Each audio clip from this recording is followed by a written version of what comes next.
Regardez cette photo, elle a été prise en Grande-Bretagne. Alors ça fait quand même 8 mètres de haut, 5,50 mètres de large. C'est grand comme un immeuble de 2 étages et ça pèse 6 tonnes. Hein.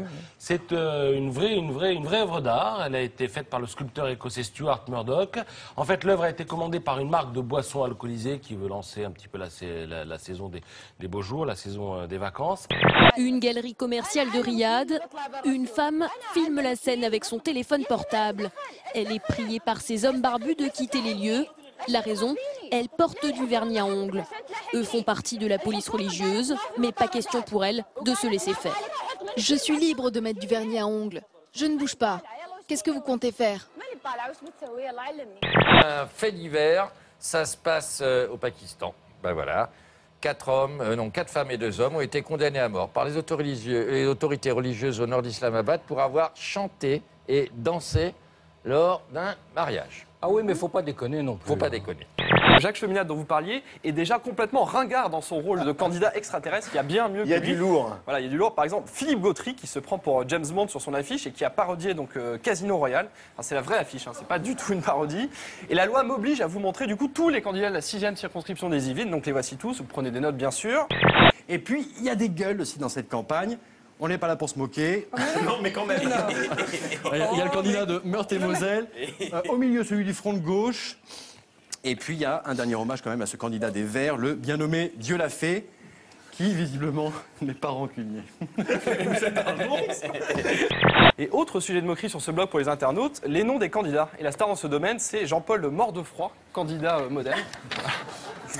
La photo est drôle aussi. Une force libre et indépendante. Voilà. L'occasion de découvrir donc la joyeuse 5e circonscription C'est de obligatoire, l'Essonne. ils sont très nombreux en tout cas à s'y présenter. Le candidat mort de froid, il manque quelque chose en marge. 100%, je sais pas quoi, 100%. Et 1000% du centre. Ne compliquez pas les règles. Concentrez-vous. C'est bien compliqué. On enchaîne. Ouais, bossez Et pour enfin, le on va regarder la dernière. Martine Lehideux du Parti de France. Je pense que tout le monde a compris la blague. Même la campagne de Ségolène Royal qui va chercher des voix parfois où on ne l'attend pas. Voilà, à tout de suite. Et ben dis donc, Ségolène. La fellation est has-been. C'est totalement fini. Continuons. L'âge d'or de la fellation, selon le magazine Esquire, est terminé. Pour établir ce constat, le journaliste vraiment, il l'a intitulé donc La mort de la fellation, et se base sur des vraies références culturelles. Apparemment, dans les années 60-70, cette pratique sexuelle faisait fureur. Sauf que maintenant, grâce à cet article, on sait que les hommes préfèrent faire une gâterie à leurs femmes plutôt que d'en recevoir une. Alors moi, je dis, wow, pourquoi pas? Ma première idée était le cimetière. C'était où, le cimetière ou l'église? Ah, dans l'église, c'est pas mal. Hein. C'est pas mal, mais on va rester... Pendant la messe de Noël, pendant que l'église est surbondée, vous mettez le petit Jésus dans la crèche et personne ne voit rien. Hein. Olivier, je me suis mis à la natation minimaliste, c'est la liberté. Le footing et ses chaussures, c'est du marketing, non? La natation minimaliste, c'est sans maillot de bain? Bah oui. D'accord. Avec la dérive. Oh, très élégant. Et suspend dans les airs. Ouais. Il faut que tu envoies, il faut que tu déménages. Quand je vois un corps pareil, j'ai surtout envie de le voir, mais j'allais dire bandé, mais enfin... Henry Wolf, c'est un Américain aujourd'hui âgé de 52 ans. Il venait faire une petite virée en moto, comme ça, hop, là, sur sa bécane, dans les rues de San Francisco, en Californie. Mais en descendant de sa bécane, le quinquagénaire s'est dit qu'il y avait un truc qui allait pas bien.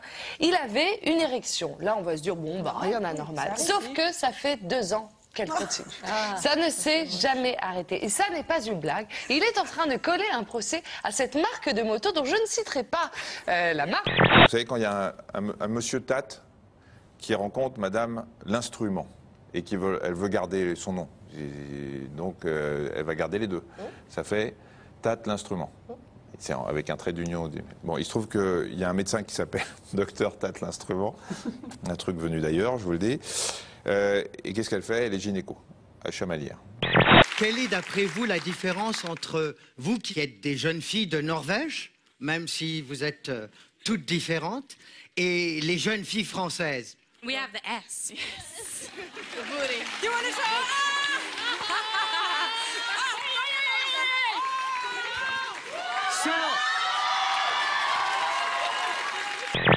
Confirmé? Le 22, on est le combien? 28. 28,2. Allez, poubelle, dégage. Le beurre, bon, bah, même chez moi, le beurre, il est périmé, je m'en sers. Parce que bon, voilà, ça te fait pas mourir.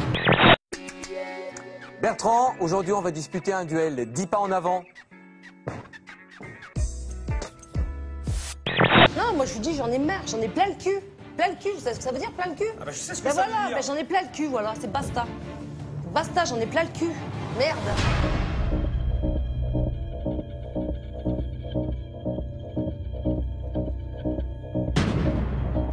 Tu peux me dire quelque chose là, Kevin? Non? Tu peux me répondre là, s'il te plaît?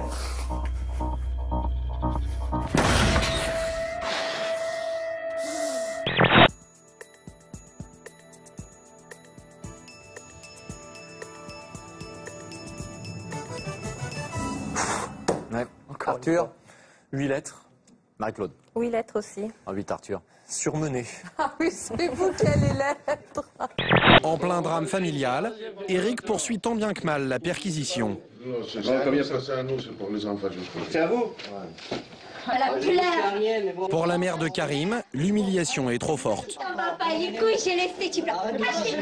Son fils lui fait honte. Qu'est-ce que tu veux faire? Tu veux faire quoi? Arrête-moi! Et devant les policiers, sa colère va s'abattre sur son fils. Déjà dit ici, c'est pas toi qui commande. C'est pas toi qui commande. En fait, j'ai oublié mes bougies dehors sous la neige. J'ai voulu les laisser dehors parce qu'elles sentaient mauvais. Et donc là, je vais voir si elles sont encore récupérables. La souveraine prenait souvent son petit déjeuner ici, son thé et l'apéritif. Et je ne résiste pas à vous dévoiler la recette secrète de son apéro préféré. 1 tiers de Dubonnet, 2 tiers de gin, le tout agrémenté d'un glaçon et d'une rondelle de citron.